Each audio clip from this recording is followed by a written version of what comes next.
Greetings, everyone, and welcome to the Produce Buzzers podcast. We are so happy you have joined us today, and I think you will be too after the show is over, because you will learn a lot about fresh fruits and vegetables, how to select and store them, how to prepare and cook them, and surprising facts about their history and origin. We hope it inspires you to eat more fresh fruits and vegetables, not only for your health, but also for your delight and pleasure as you explore their amazing world of taste and delicious flavors. Eating more of them will transform your life in so many positive ways. So settle back, relax, and get ready for another delicious adventure with the Produce Buzzers.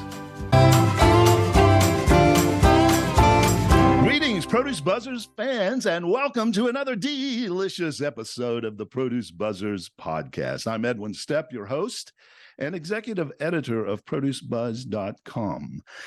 Our fearless leader, Teresa Nolan, the president and founder of Produce Buzz, can't make it today. She has some other responsibilities she had to take care of.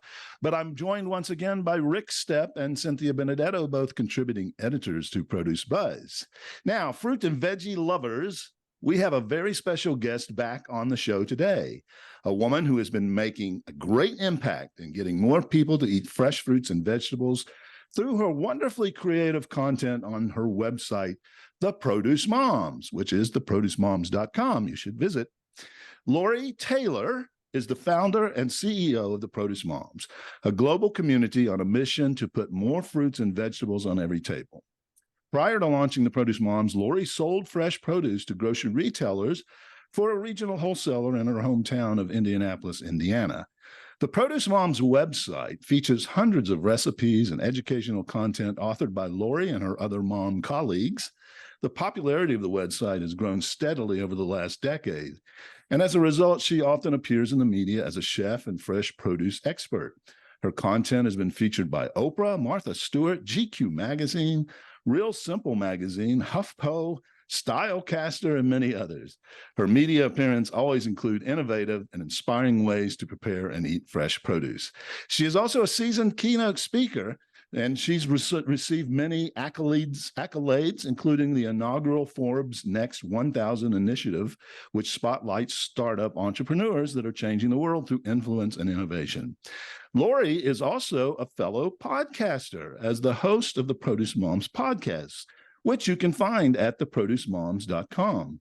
She has just started a very interesting series there on the subject of food as medicine. We're going to ask her about that and how the idea is getting a lot of attention across many professional and scientific disciplines. She is the produce mom, but she is not going to pester you like your mom by telling you to eat your veggies. Instead, she is going to inspire you to love fresh fish and veggies and make it a delight in your meals like they should be. Thank you, Lori, for coming back to visit us again. We are delighted to have you back. Edwin, thank you so much. I've got to get as good at guest intros as you are on my podcast. I think you do a great job, and maybe I get too verbose sometimes. No, it's beautiful, but it's also a little humbling to listen to that. So thank you. I appreciate the warm welcome and the kind intro and the welcome back. It's great to be back with you and Rick and Cynthia. Thanks. So yeah, food is medicine, hot topic right now. Yeah, everywhere, and fruits and vegetables are the big winners in that true. Entire movement. Nothing more healthy. You know, the idea is ancient. As you know, Hippocrates, who's known as the father of medicine, is famous for having said, "Let food be thy medicine." So the idea is ancient, but in our modern world, we kind of got away from it for a while. And now it's exciting to see the momentum it's gaining across all these different disciplines. Tell us what you're learning as you produce these shows on that topic. Yeah. So really to back up even before the mini series went live, I attended the Food as Medicine Summit. It's the second year that the Food as Medicine Summit has taken place. This year it was in Chicago, Illinois. I attended as a delegate. Also in attendance from the produce industry included Tony Freitag, and he was there as a speaker talking about how Crunch Pack is a snacking solution and from the food manufacturer point of view. Right. So he was Crunch on a Pack great. are sliced Yes. apples, aren't they? They do other Yeah. things other than the apples, or do they do? They're known as for sliced apples. That's their flagship, Right. product, but they really have evolved into, especially with, the investment and partnership with Taylor Farms, they've evolved into all sorts of different value-added options, but all under the snacking halo or solution for our industry. Right. Yeah. Yeah. And so him and I at the summit, we're both in attendance at the summit. There was some other folks from Post, but not very many. It was really not well attended by our industry. And I just think it was honestly one of those things that probably most of the folks in the industry didn't know about. Like, I was solicited as a delegate. Tony was solicited as a speaker. And it was fantastic to be there and to talk to people from companies like Mars, Right. and say like, hey, team M&Ms, like, we've got some work to do, so it was good. really, it was great to represent fruits and vegetables at that event. But what I learned was just how vast the stakeholder group is. And that was the inspiration for doing the mini series on the podcast. And Tony Freitag's actually joining me as a co-host. So, that's a new experience for me too. I know you guys all share the hosting duties and Mike here on this show, but like at the Produce Moms, it's the first time I've ever had a co-host. So it's been a fun learning curve for me too. Right. Can you elaborate more on what did you say about the now it slipped out of my head, the phrase you used about the people who were there. It seemed like a big cross section. All of the different tons of stakeholders, like the cross opco, like it was just amazing to me. Right. And we've had, so that you got to think it involves everyone from the medical industry and the research. So Tufts University has been such a catalyst for the food as medicine movement. Mm-hmm. Milken Institute with their think tank, which is an intersection of public, private, research, education.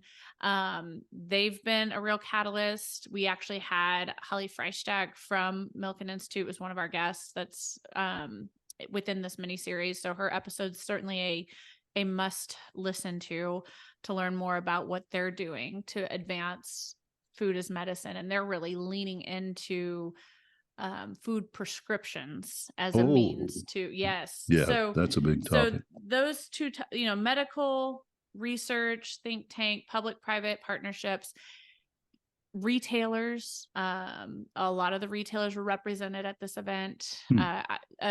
An unfortunate absence, in my opinion, of food service. Perhaps that's coming, but there really wasn't a strong food service presence. There was a ton of people from the insurance world. That was really, yep. And we can talk more about that as the conversation goes on today. But the volume of stakeholders and technologies there, I mean, it was amazing to me. Fruits and vegetables, farmers, the wholesale distributors, our value chain is just one spoke in a wheel and spoke diagram of what is food as medicine and how does this initiative impact our country and how is it coming alive today. We're just literally one part of a very big puzzle here. Yeah. Excuse me. When you said that the retailers were well represented, is that nationwide or like? Yes. So great question. Thank you, Cynthia. So I'm talking about my experience at the summit, when I say well represented, but that's what I meant. Yeah. And at that event, I mean, Kroger was there, HEB was there, Stop and Shop was there. There were others, but they were all on stage. Yeah. Speaking about their role. Grocery retailers are in a unique position. Certainly, those that have pharmacies, and we have an episode coming up with Kroger, and we ask them some of those tough topics. Like, you make a lot of money from prescription as well as OTC drugs. Like, how is this not a conflict, Right. So that's actually our finale episode within the miniseries. The last episode of the miniseries with Kroger, it answers a lot of those questions. Like, what is the retailer's role in this? And how is the retailer who make, we all know we're in the produce industry. We know that you lose or you win in the grocery game with what's happening in the produce department. Right. However, you do make a lot of money from what's happening in the center store. You're making a lot of ad money off of that. And so how are you going, if you're a retailer, how are you going to go all in with the Food as Medicine initiative when in fact you're making a lot of money off of packaged goods sold in aisle 8 or, prescription meds sold in the pharmacy? So let's explain to our listeners who are mostly consumers and not in the industry what you mean by that. My interpretation is the produce section is what consumers judge their stores by, but that's not where the profit centers are primarily. Is that what you mean by that? Or yeah, I mean, I think that, winning and losing in the grocery game is we want people to choose to spend their entire budget at this store. And I think everyone tuning in with us can agree that we primarily choose to return to grocery stores based upon the quality of the produce department. Like, it is not, and there's abundant amount of data from many different resources that can back that up. So that's what I mean when I say you win and lose the game of the grocery business game with your produce department. That is why when you walk into the vast majority of grocery retailers, produce is what greets you. It has a very large footprint that is maintained, daily with merchandising. Those are all things that you don't necessarily see in, the cereal aisle necessarily, but there's a lot of profit in cereal. And there's a lot of big food companies behind the products that you see in that aisle that can also engage with the retailer in things like ads or promotions at a scale that, your spinach farmer just cannot do.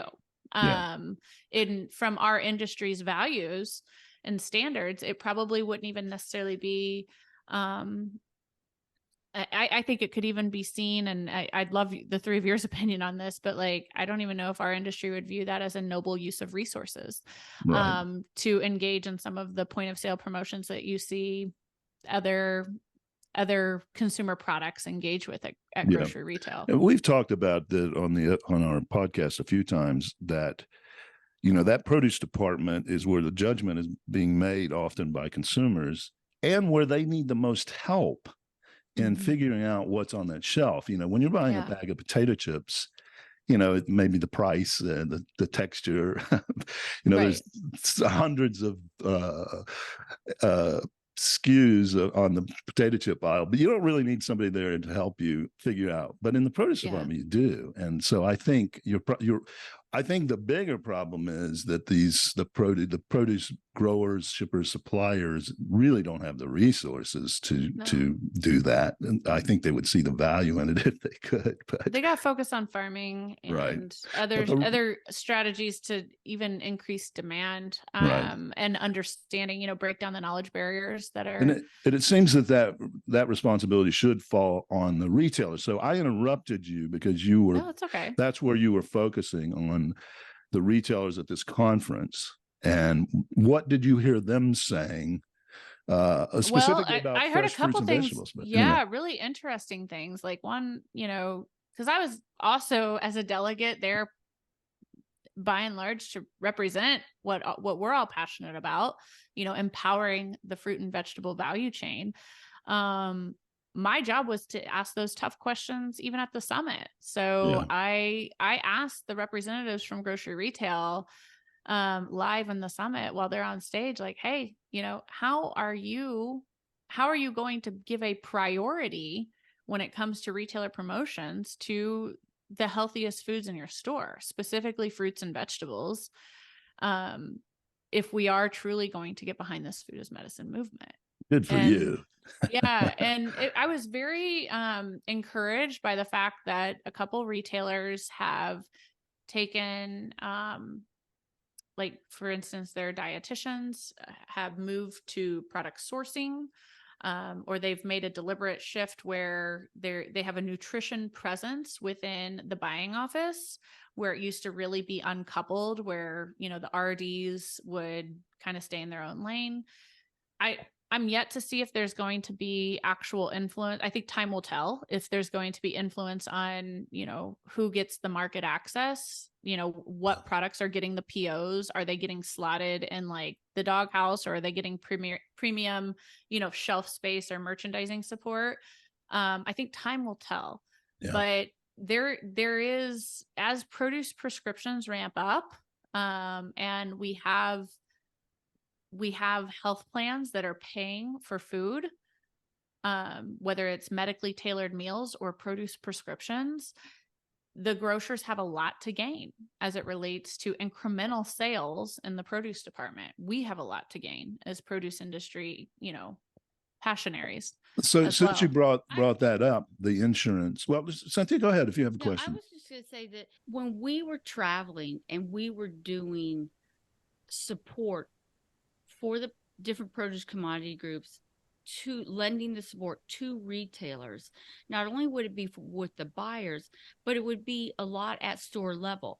And so sometimes it would be people that demo companies that were hired, but it would sometimes be us.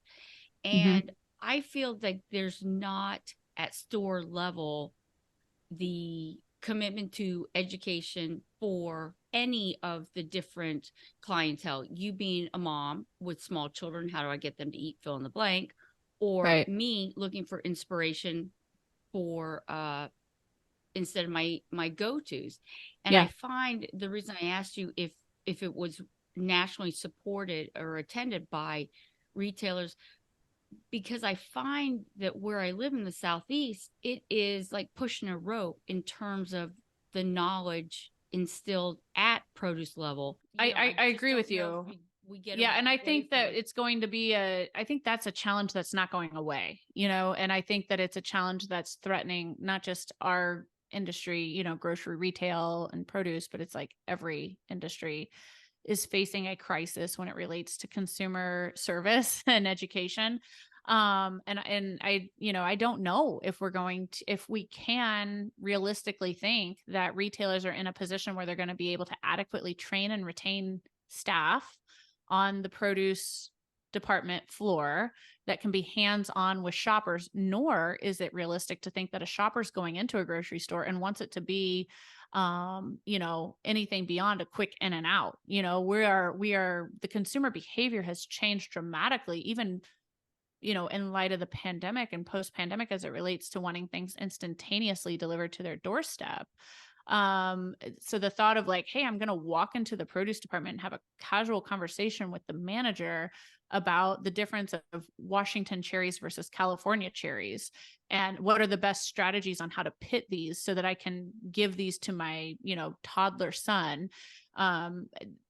I just don't think that we're going to be able to turn to, I think we're at the point where that's never going to return, even at your highest end grocers. No, that makes it a perfect I just point. think it's something like, I remember back in the day walking into like IGA stores here in Indianapolis, Indiana, and we would get that level of service. You wouldn't necessarily be able to get that at the big box stores, but at your independent grocers, you could get that. And it was, I credit that experience to the foundation of my passion today of working in this industry. I mean, I remember as a child thinking that going to certain grocery stores was as exciting as, a family vacation, even sometimes, especially if there's samplings and all these things. I mean, it was really foundational in the growth of what today is my profession, So I think it's a great question, Cynthia. I think we are in we have a unique point of view and a unique void. When you think about the entire grocery store,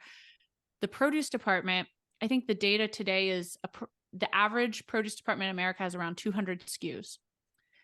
And there's a lot of amazing fruits and vegetables that people never try because there is a barrier to their understanding of how to select, store, and serve them. And that is where folks like you and I and other platforms that are preaching the gospel of fruits and veggies, that's where we come in to hopefully help fill that void. Because I do think that, and retailers can potentially lean into, their evolving ecosystem too, whether it's their digital comms, what they're doing on packaging. I mean, most retailers, are embracing private label. That's also not going to go away. As tough as it is for our industry to hear that, when the growers and shippers are investing in their proprietary brands or their grower brands, the truth of the matter is store brands at grocery retail aren't going away. Especially in the value added side, 100%. pre-cut there. Yeah. Right. Anything in a package, like even bagged produce, it's just not going away. We're seeing brands that I never really thought you'd see in a store brand, like Envy Apple, for instance. Yeah. They're now putting those Envy apples in store branded bags. Still says Envy, of course, still has the trademark on it. But at the end of the day, it's in, like I live a mile from a Kroger. So it's in the Kroger bag as opposed to, the gorgeous Envy bag. So yeah. Very good. Well, let's get back to the insurance question, because that was one of the questions I had that I really wanted to hear what you're learning there, because we've touched on it as well, but you probably have a bigger view of what's going on, especially coming from the summit. Insurance companies are starting to prescribe fruits and vegetables, correct? And pay for them. I think that there's been I think that the doctors and other, medical professionals have been prescribing nutrition or food as medicine. To your point, like that's an ancient concept, right? Right. But now that we have private insurance plans as well as Medicaid and Medicare funding prescription or produce prescriptions and medically tailored meals, that was my biggest takeaway from the summit. Oh, interesting. It's these companies, the payers opening up, the ability for whether you have private insurance or you're a participant in one of the government healthcare plans, you have access to getting your food reimbursed either through produce prescriptions or medically tailored meals. That's interesting. And that is the game changer. And that was my biggest takeaway. I honestly, prior to going to that summit and listening and learning, I really felt like the retailers had the biggest onus here, because they are the community institution that moves food, right? So you can't have food as medicine without retailers really being the leader. What I learned at the summit is it's really not the retailers being the leader. It's not us, as produce industry growers, farmers, marketers. It's not us being the leaders. It's the fact that the healthcare plans are now paying for it. So that that's was always the hindrance. We've been following the prescription of it. And I think I missed that. That's brand new to me. I did not realize they were actually paying for them. So that's and really I think fascinating.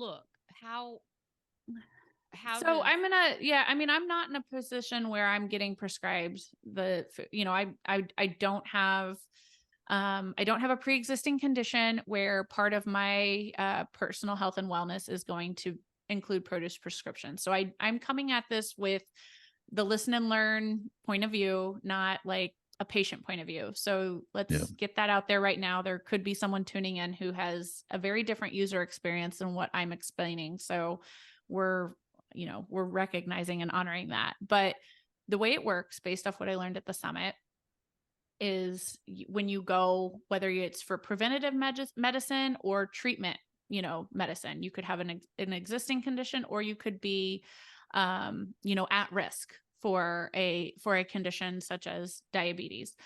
And at that point, your healthcare practitioner can prescribe you produce prescriptions and or medically tailored meals.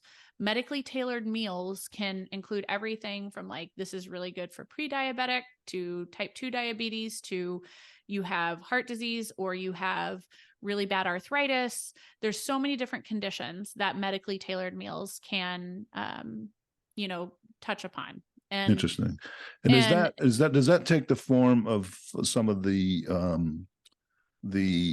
delivery meal kits? Great question. It's actually easier than that because it comes to your doorstep, or there are new partnerships that are taking place where medically tailored meal companies such as Performance Kitchen are now being available at grocery retail. Okay. And we have an entire episode with Mark Walker, who is hands down the leader in America as it relates to medically tailored meals. His company is the category leader. And what's the name of his company again? It's Performance Kitchen. Performance Kitchen. Okay. Yes. And so you can go to their website and you can type in, where you live. You can type in your healthcare provider. So like for me, I'm on Blue Cross Blue Shield. I live in Indianapolis, Indiana. My health, I could pick it up at the hospital. I could have it delivered to my doorstep. There's so many different things, and it's funded through my healthcare plan. And I could get up to 3 months of meals included in my healthcare. It's meant to be an intervention the same way. Okay. Truthfully, medicine is meant to be an intervention. It's not meant to be something that you're on for the rest of your life. But there's too many people, especially in our country, that are on medication. And is that 3 meals a day? Life. 3 meals a day? Yes. Wow. Yes. 3 months. There's some plans, and then that's where it turns into, the lobbying and all the business side of things. There's some programs that do 3 months. There's some programs that do 10 days. As we all know, 10 days is not a long enough intervention to change a habit such as how you're going to eat. That's a really that's a really strong habit to turn around. Right. So that's what Mark and his company are fully focused on, is expanding it to get as many meals possible. And they're really targeting, they think 30 days is like the minimum. But there's a lot that's of plans kind of the that wisdom of changing a habit, isn't it? 30 days. Yeah, exactly. And so it's, that's what my biggest takeaway was. It didn't matter who you asked. Everyone says, and we asked this question even in our podcast series too, like, who is the leader in this movement? And everyone says it's the payers. It's the health plans that are paying for this. And if you are a small business owner that pays for it, it's tough to think, okay, I'm going to offer food, but what's more tough is like, now we have the data to put it out there. Like it's more financially viable even for the payers to cover the food versus some of these medications that people get on. That's a point that has occurred to me, is that ultimately the payers will save money if they can get them off of medicines, statins, whatever else. Exactly. Now, another void at this meeting, Big Pharma was not represented. No one from the pharmaceutical industry, to the point where I actually called someone that I knew during one of my breaks, and someone in my personal community, and he works for Neurodisc. It's one of the manufacturers that makes Wegovy and Ozempic. Okay. So these are the GLP-1 classifications of drugs. They talked a lot about that. And these are once a week shots that people can take. It's been approved for obesity prevention as well as type 2 diabetes treatment. And it basically changes your body's cravings and desires for food. So essentially appetite suppressant. And I'm sure that, someone who sells or prescribes that drug can describe it better than me, but they were not represented. And that medicine's really expensive, like over $1,000 a month. Wow. And not all health plans cover it, but those that are, the cost of the food is typically far less than the cost of that medication. And the efficacy is, of course, the data that they shared at the Food is Medicine Summit favored the efficacy of the food versus the medicine. I think that this is all very new. We don't know long-term outcomes yet, but I think everyone, with us today on this show can agree that the long-term outcome of eating a diet that's rich in fruits and vegetables is always going to win. Yeah, definitely. So that's brought to my mind another question.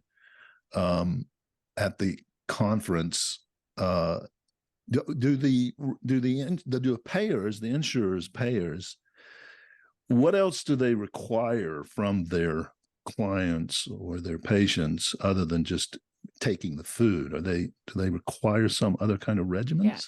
Great question. So it's all handled through your, that's where you would work with your medical team. Then at that point where you would have measurable outcomes that would then permit you for refills, and the efficacy of it and whatnot. So that's all handled by your physician, your prescribing physician, dietitian, and other members of your medical team. Yeah. So so the insurers, your medical team, your practitioner is going to monitor you and give you a broader regimen, but the insurance companies also probably want to monitor it somehow because they don't want to just giving you food. If they're giving you food and you're using your normal food budget to go buy potato chips and ice cream, I'm wondering. Yeah, I guess it comes through all the vital, the measurements of your blood and all that stuff, right? Yeah. It's a great question. And really what Tony and I have learned when hosting the show, like we're going to have to come back and have additional stakeholders come back on, kind of revisit this topic. Yeah. Because this is all very new where it's been mainstream accessible for people, even as, just as even a preventative medicine to have access to this type of funded food model as a health intervention, whether it's produce prescriptions or medically tailored meals. But the medically tailored meals, like the data surrounding that, and it's very well represented and articulated in the episode on the Produce Moms podcast with Mark Walker. But it's amazing. And I think it just, you send meals to people and there's no prep. It's just eat this. There's, it's, you're eliminating so many of the barriers that we all have, right? So the meals are pre-cooked in some of these cases. They're not a kit like the Hello It's a thaw and Fresh. serve, or it's a heat and serve. Exactly. Okay, got it. Yes. Yeah. Interesting. Yeah. Don't those programs have income thresholds? The ones I've seen have income thresholds. Some do, some don't. I mean, that's a great question, Rick. It's one of the biggest changes and why there is such a huge momentum surge right now with food as medicine, because your private healthcare plans are paying for it. So it is, you don't have to necessarily be on an income threshold. You just have to be you more than likely will qualify for it if you look. And that is one reason we're doing the series and trying to get the grassroots awareness out there. We at the Produce Moms view moms as a huge stakeholder in this movement. And frankly, another one of those stakeholders that really wasn't well represented at the summit, but that makes sense. I mean, by the time you engage the downstream, you really have to have the upstream buttoned up. And this movement is going so fast. We had some industry, there were other gaps, like food service needs to be engaged. And before we can actually put together a concentrated effort to get consumers engaged, but the time is now. Go ahead and check, ask your medical provider if you qualify, check with your insurance. If you qualify, chances are, even as a preventative intervention, you do qualify. It's moved that fast. And the White House Conference on Hunger, Nutrition, and Health, which took place in Q3 of 2022, that was really the big, that was the leap pad. That was the starting point of this movement. And we all have worked in this industry long enough to know that things in DC don't move that fast. We're not even a year into it. And we've already gotten to the point where almost everyone in, every area of the United States has access. I can't think of anything else that we've done that involves food where everyone has access in that quick of time. That's amazing. It really, it's amazing. And was this summit the first one? Or has there been one? It was the second year. So I did not get invited last year as a delegate. This was my first year as a delegate. And I think, obviously there's a lot of reasons why. We announced our partnership with Amazon Alexa recently, and the Produce Moms as a brand has grown even with a presence on shelf at grocery retail. So we are in a much different space this year than what we were last year. Right. So I think that's probably how we earned the opportunity to come as a delegate, but I would have paid and gone last year had I even known about it. I did not know about it. No. But yeah, it's pretty exciting. Cynthia, you had a question? I've got a buddy who's a single fellow that he gets those meals delivered, but Mhm. his are more like, I don't know the breakdown of how the performance kitchen is, but it's got to be similar to that in terms of he wanted protein, carbohydrates, Sure. just a balanced meal. Doing it for his like macros when he's working out and stuff like that. Well, that not only that, but so that he knew that it was better than just having something delivered. And then even if he were able to master how to do the some part on the grill, he said by the time he went and fetched all the stuff from the grocery store, bought it, just for time wise, it didn't make sense to him. And I don't think there was that big of a price difference. In fact, taking his time to prep the food and cook the food, it's probably less expensive to get the meals delivered. Yeah, I mean, I think a lot of people would agree with that. Yeah. So when you're saying like the income threshold, I think that these meals have gotten to a point of a friendly price that it's not cost prohibitive, I guess is the point. I agree with you. I think people were paying out of pocket, and there are plenty of people who are patrons of Performance Kitchen that are doing it out of pocket because they want that no nonsense, like thoughtless approach to eating food that meets the dietary specs that they're looking for. But there's definitely options for a lot of folks, especially if they are, if they have a health history within their family, or if they themselves are at risk.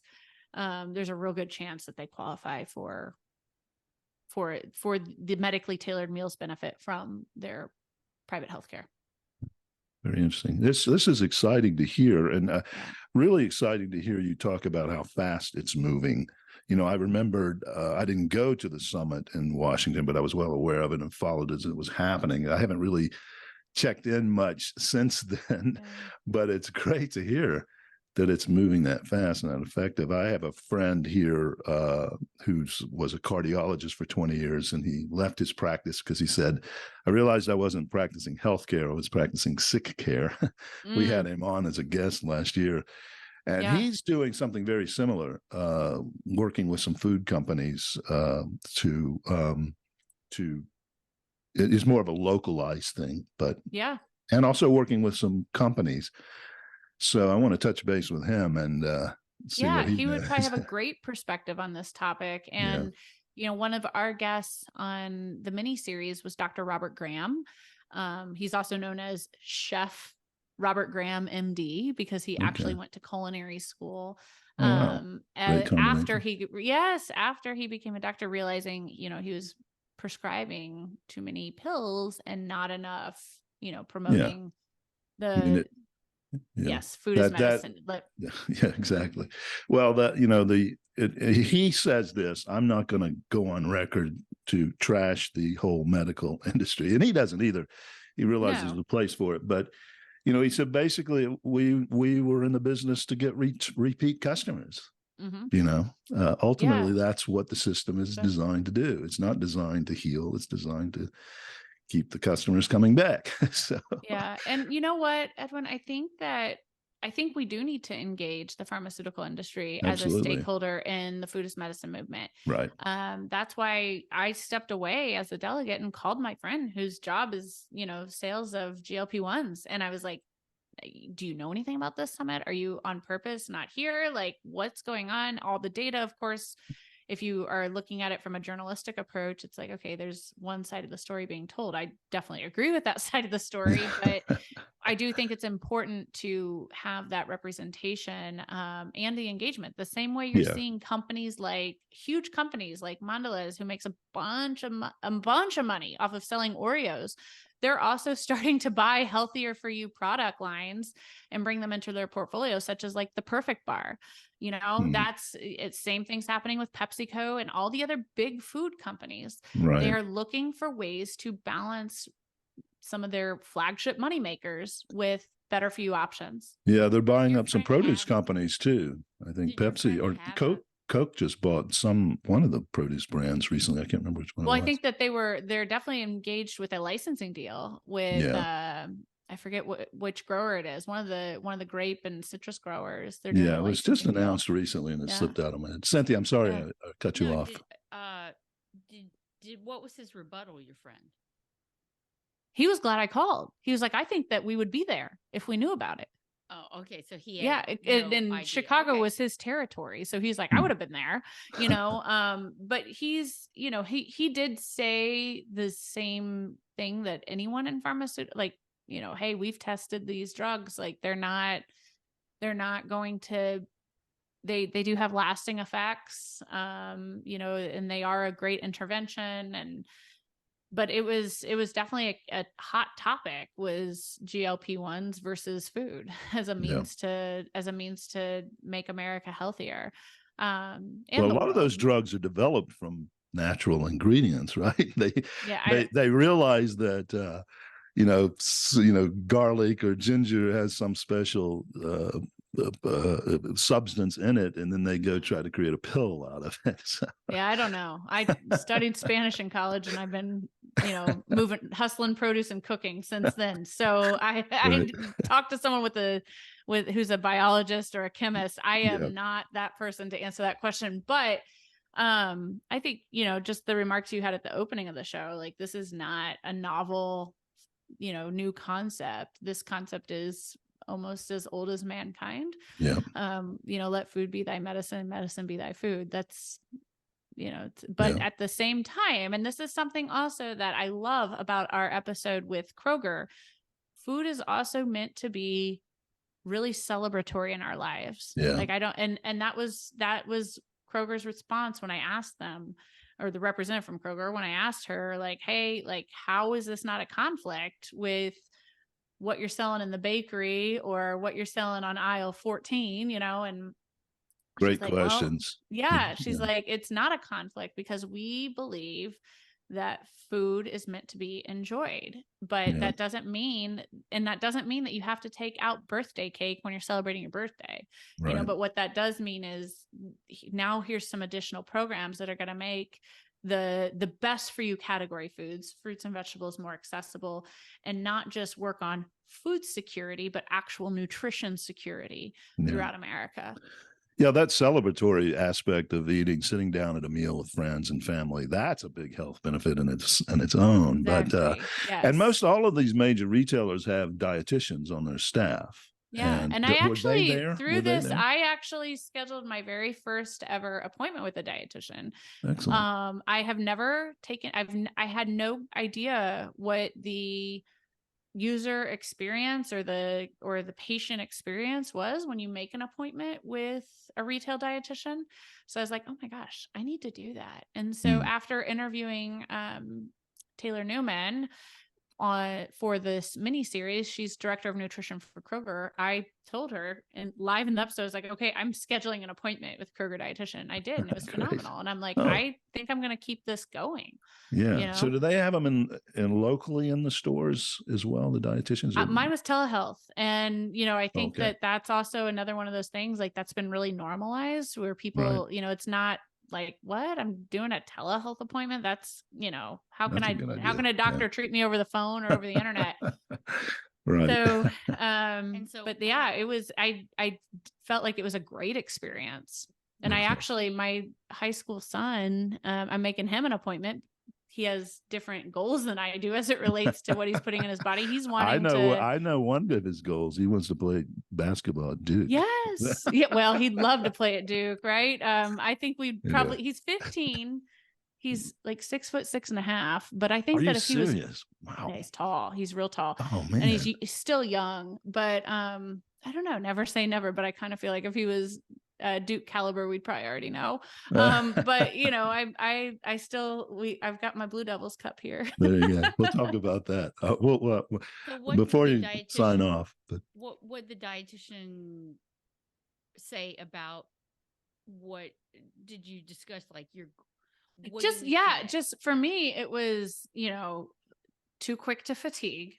I'm like, I feel like I'm too tired all the time. And then I also would always I'm always in the camp of like, I'd like to lose weight. I'd like to look and feel better. And then also there's just a lot of different noise that you hear out there. Like, am I doing my body favors by fasting, or should I look into like, am I doing myself justice by not eating until 1 p.m., which is like what I've done for the last year and a half, almost, if not longer. When you're running a business, sometimes you just can't eat before that. Yeah. I mean, it really hasn't been on purpose. It's just kind of like, it's like, oh, well, I guess I just don't eat breakfast anymore. Yeah. And so those were all some of the questions that I asked. And then, yes, of course, I always have weight loss goals. Like, I'm a 42-year-old woman who, I definitely want to look better. So those were all part of the discussions that I had with the dietitian. It was a really positive experience. And I also asked her questions too about things like, I don't need a dietitian to tell me that a fruit or a vegetable is a good choice. I don't need that. But little things like, I buy Cliff Bars. I like how they taste. I've been conditioned to think that they're a healthy choice. Is this the right choice for me? Or should I, with, the health stats that she had access to and the goals that I was telling her, like, is there a better, easy grab and go bar that I should be eating? That's where I really felt the benefit of the telehealth appointment. They were able to kind of break down some of the processed foods for me to help me understand, like, here's the best option for your nutritional needs. Interesting. It's very interesting about the food prescriptions. I know I'm on Medicare, and my Medicare supplement gives me and my wife a free health club membership. So we're able to go and do our workout with no additional charge. Amazing. Good. That's I'm glad to hear that. $100 a month, and together we only pay $200 a month to supplement, but $100 of it is just for the gym membership. And I have seen some Medicare things about the food prescriptions, but it always has to do with how much money you make. Yeah. And I think that, maybe look and see if they're constantly evolving. It's a very hot topic, as you can imagine, with not just the, it's a point of discussion in DC, but it's also a huge point of discussion even with the business negotiations that are taking place with the private payers. So, but yeah, I was blown away with how much I even through our medical plan that I had access to. And you have is yours private? It's not government. Yeah, it's through my husband's work. So my husband works for Dick's Sporting Goods. So we have pretty good benefits. I mean, they're a Fortune 500 company, big company. And so I've been able to, I mean, we haven't really taken advantage of it, but I probably should, just to understand those income thresholds are, I'm certainly with any kind of government funded program like Medicare, it probably would be there, but in private, if you have a private insurance, you should check it out, I guess. So, well, this has been fascinating. We would talk all day, but I know you have to go on to other things, and we should too. But I want people to go visit theproducemoms.com. There's a lot of great info there. And and even if you're not a mom, I find a lot of helpful information there. So it's not just for moms. There's a lot of great stuff there. There's some educational materials, speaking of the moms, and maybe the dads too. More dads are in the home now, full-time dads, for kids to learn about fruits and vegetables. A lot of fun ways. He's got a lot of interesting things there. And you need to listen to the podcast for sure, because that's some very helpful information that you'll get, and you'll be inspired by it. So. I appreciate it. Yeah, we actually just wrapped up Food is Medicine as our theme, and we're moving forward now for the remainder of July and most of August. We're talking about superfoods. So all sorts of, like, not necessarily like blueberries and pomegranates, things that people have a really good understanding of, but we're really diving into some things that are trending, like babao fruit and manuka honey, and really diving into all these other foods that are being marketed to us as almost like miraculous foods for different properties. And so that's what we're talking about right now on the podcast. We'd love to have you join us. Okay, fantastic. That's great. Yeah. Well, it's been a lot of fun, as always. You always are so knowledgeable and inspiring. Thanks for coming back and joining us. And it's been a pleasure. Thank you for having me. It's so nice to spend some time with all of you. Yeah, I hope we see you at one of the conferences coming up sometime if you attend. Yes. We tend to cross paths occasionally. But You what know. about basketball? We can't. We're big ACC. Well, Rick and I grew up in ACC country, so I have to ask you, a little bit about. Well, I'm basketball. always happy to talk basketball. And I'm learning the how to support a 15-year-old who has a desire to play D1 basketball. It takes a lot of work. I'm driving it's driving crazy. him all over the city to work out with different trainers and former Is he pro in players. the AAU? Is he joined He's that? playing AAU, Oh, good for him. all of the things. And he was a multi-sport athlete. Going into his sophomore year, he's just focusing on basketball because it really is Good for him. if that's your goal, you're going to have to be working every single day at that one goal. Yeah. One thing that we've really tried to embrace this summer has been nutrition. Like when you evaluate your entire preparation plan and what could be a missing link to your success. And so to get a 15-year-old to think about nutrition, a 15-year-old boy to think about nutrition as a performance and critical part of his goals, it's been a lot of fun for me as his mom, but a challenge nonetheless. I mean, there's not a whole lot about teenage food culture that's real favorable to nutrition. No. But those successful, they just had the draft, NBA draft, and there were twins that were chosen in the top 5. Wasn't that amazing? We watched, we tuned in. They talked about nutrition. I don't know if you caught that. I saw one interview with them where they were talking about, from a very early age. And I kept nudging my kids. I'm like, see how all these boys are thanking their mom as they're sitting on the couch. That's right. That's the person they always thank first. They thank mom. But no, it was a great draft, and there were a lot of great messages. A lot of moments where I was telling my kids, I hope you heard what he said or what he think. Yeah. Great of course, the outfits were wild. Once again, Grady Dick's red sparkly jacket. Oh man. Yeah. The bling was everywhere. Yes. Anyway, the drip. That's what the boys call it. The drip. Oh, not the bling. I'm outdated already. I thought I was being hip.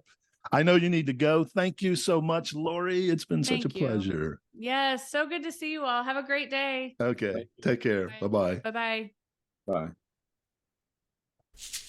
Well, thank you, listeners, for tuning in to the Produce Buzzers podcast, brought to you by Produce Buzz, a gathering place for lovers of fresh fruits and veggies.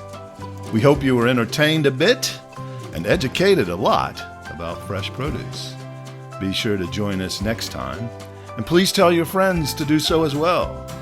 Like, share, and comment on our Produce Buzz Facebook page, and check out our website at www.producebuzz.com. There you will find articles about fresh fruits and veggies, how to select, store, and prepare them, as well as lots of interesting facts about all the wonderful bounty the earth provides for us. Until next time, be fruitful and don't forget to veg out.